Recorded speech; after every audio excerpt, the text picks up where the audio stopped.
এই ওষুধটা যেগুলো অসুস্থ সর্বোচ্চ 7 দিন, আর যেগুলো মোটামুটি সুস্থ আছে তাদেরকে খাওয়াইতে পারেন 5 দিন।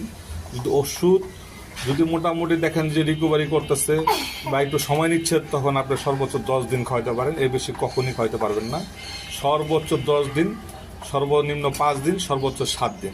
7 দিনের মধ্যে যদি রিকভারি হয়ে যায় আলহামদুলিল্লাহ, না হলে আরও 3 দিন খাওয়াইলেন। আর যেগুলো সুস্থ কবুতর আছে তাদেরকে 5 দিনই দিবেন, তাইলে সবচেয়ে বেটার হয়, ভালো। আর সাথে অবশ্যই ভিটামিন দিবেন, এটার জন্য মাথায় থাকে, বারবার জন্য বলছি, সাথে জন্য ভিটামিন, অবশ্যই ভিটামিন দিবেন। ভিটামিন, মাল্টিভিটামিন অ্যাড করা ছাড়া এই ওষুধ প্রয়োগ করবেন না। যদি আপনাদের আরও কিছু আমি ভিডিও দেবো এগুলার ওষুধের উপরে, যে নিয়মটা হলো সবচেয়ে বড় জিনিস।